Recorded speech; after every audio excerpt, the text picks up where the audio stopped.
Friends, आज हम बात कर रहे हैं यस बैंक की।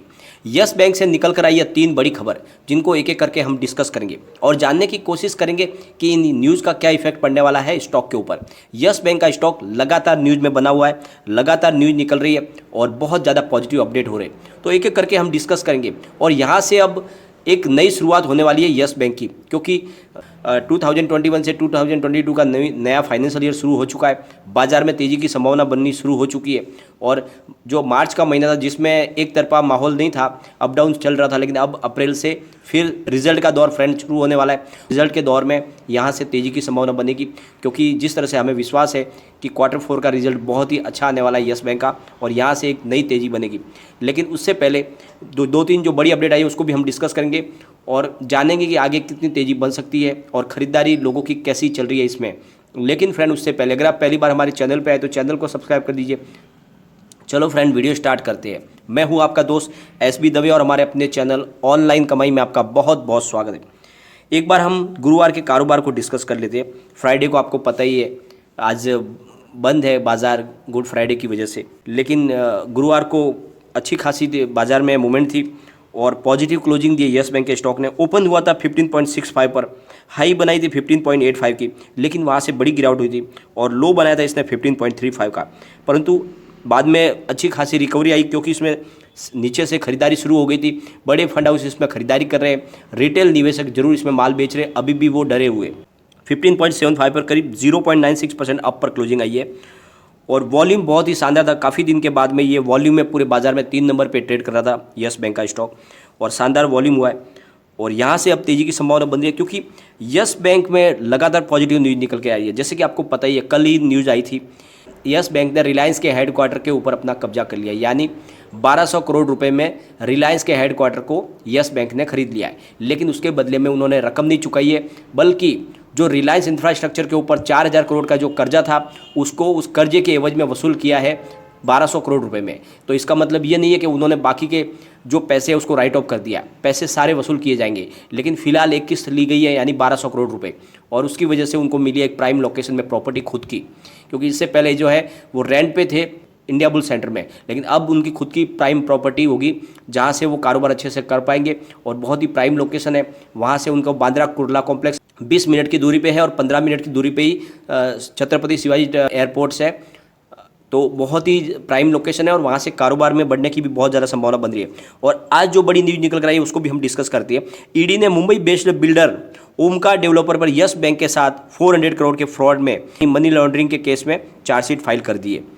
चार्जशीट में ओमकार बिल्डर के चेयरमैन कमल किशोर गुप्ता और कंपनी के मैनेजिंग डायरेक्टर बाबूलाल वर्मा और एक्टर प्रमोटर सचिन जोशी, जो विकिंग ग्रुप के भी प्रमोटर हैं, उनके ऊपर चार्जशीट फाइल की है। इससे पहले ईडी ने ओमकार ग्रुप के प्रमोटर समेत 3 लोगों को गिरफ्तार कर लिया था और ईडी ने यह चार्जशीट औरंगाबाद के पुलिस की एफआईआर के बेस के ऊपर दर्ज की है।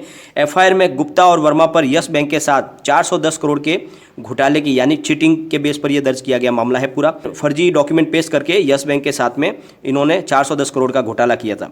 यह रकम यस बैंक ने आनंद नगर SRA CHS वडाला में बिल्डिंग कंस्ट्रक्शन के लिए दी थी, लेकिन इन फ्रॉडों ने ये रकम को दूसरी जगह पे डाइवर्ट कर दिया था और पूरी रकम को हड़प लिया था। यानी जिस काम के लिए रकम दी गई थी उस काम में उसको इस्तेमाल नहीं किया गया, बल्कि इन लोगों ने इस रकम को पूरी तरह से हड़प लिया था। और जैसे कि आपको पता है, राणा कपूर इस मामले में बहुत मास्टर थे, वो सारा यही काम करते थे, जितने फ्रॉडों के साथ उनके संबंध थे, और सब ने मिल बहुत ज़्यादा लूटा है यस बैंक को। और जाँच में पता चला है कि इनकी नीयत कोई कंस्ट्रक्शन की नहीं थी, बल्कि सिर्फ फ्रॉड करने की थी और अब इनको ये पैसे वापस यस बैंक को लौटाने ही होंगे। अब चार्जशीट फाइल हो चुकी है, तो अब आगे कार्रवाई बढ़ेगी और इनकी प्रॉपर्टी को जब्त किया जाएगा और इनसे वसूल करके ये यस बैंक को पैसे उनको देने ही होंगे। तो यस बैंक एग्रेसिव तरीके से लगातार अपने एनपीए की रिकवरी कर रहा है। 2 दिन में ही आप देख लो, कल 1200 करोड़ की रिकवरी कर दी गई, आज 400 करोड़ के जो मामला है वो भी अब आ चुका है, ये भी रिकवरी होगी। तो इस तरह से यस बैंक एक के बाद एक बहुत बड़े डिसीजन लिए जा रहे हैं और इस डिसीजन के पीछे है प्रशांत कुमार के 50 प्रोफेशनल लोगों की टीम। प्रशांत कुमार ने जैसे ही अपने हाथ में ये मैनेजमेंट संभाला, उन्होंने निर्णय ले लिया था कि इस एनपीओ को रिकवर करना, इसीलिए उन्होंने 50 प्रोफेशनल की टीम तैयार की है। ये 50 लोग बहुत एग्रेसिव तरीके से एनपीए को वसूल कर रहे हैं, हर तरह से साम दाम दंड इस्तेमाल करके एनपीए की रिकवरी की जा रही है और इस एनपीए को लगातार लाया जा रहा है। और जैसे कि आपको पता ही है, पिछले दिनों ईडी ने राणा कपूर की प्रॉपर्टी, उसके सारे लॉकर्स, उसके बैंक अकाउंट, साथ में उसके शेयर्स और बॉन्ड सारे अटैच कर लिए। यानी सारी उसकी प्रॉपर्टी जो बाकी उनके पास बची थी वो सारी की सारी अब जब्त हो चुकी है, और वहाँ से भी जो रिकवरी होगी वो यस बैंक को मिलेगी, क्योंकि ये जो प्रॉपर्टी उन्होंने बनाई हुई है राणा कपूर ने वो सारी यस बैंक की है। तो अल्टीमेटली वो सारे के सारे जो पैसे हैं वो सब राणा कपूर को यस बैंक को लौटाने होंगे। तो बहुत बड़ी रिकवरी एनपीए की होने वाली है। तो लगातार पॉजिटिव न्यूज़ बन रही है यस बैंक को लेकर, और यस बैंक इस मामले में बहुत आगे चल रहा है। और फ्रेंड्स, निफ्टी नेक्स्ट 50 के अंदर यस बैंक की एंट्री हो चुकी है, यानी अब निफ्टी 100 का एक पार्ट बन चुका है यस बैंक। लेकिन हमारे जो रिटेल इन्वेस्टर है वो इतनी बड़ी खुशखबरी के बावजूद भी सेल का जो है माहौल बनाए हुए हैं, अभी भी डर रहे हैं। उनको लग रहा है कि इसकी प्राइस और गिर जाएगी। तो जैसे ही उनको मौका मिल रहा है, जहाँ से उन्होंने बाय किया था उसी जगह पे वो सेल करके निकलना चाहते हैं। यानी बहुत दिन रखने के बाद भी, 3 महीने 4 महीने से होल्डिंग रखने के बाद भी 1 रुपये का भी प्रॉफिट न मिले तो भी वो माल बेच रहे हैं। अब जैसे कि आपको पता ही है कि लगातार जो है रिकवरी एनपीए की हो रही है, लेकिन एक बुरी खबर भी है यस बैंक के लिए। जहाँ से रिकवरी होनी थी वहाँ पे अब डिले होने का मामला बन चुका है।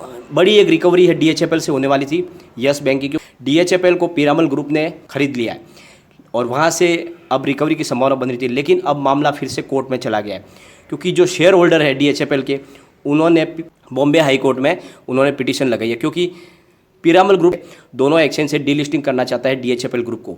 लेकिन जितने भी शेयर होल्डर हैं वो इसके खिलाफ है, वो नहीं चाहते कि इसको डीलिस्टिंग की जाए, क्योंकि अगर डीलिस्टिंग करेगी तो उनको बहुत ज़्यादा लॉस हो रहा है, क्योंकि इसकी प्राइस बिल्कुल नीचे आ चुकी है, बिल्कुल 15-16 रुपये की अब प्राइस हो चुकी है।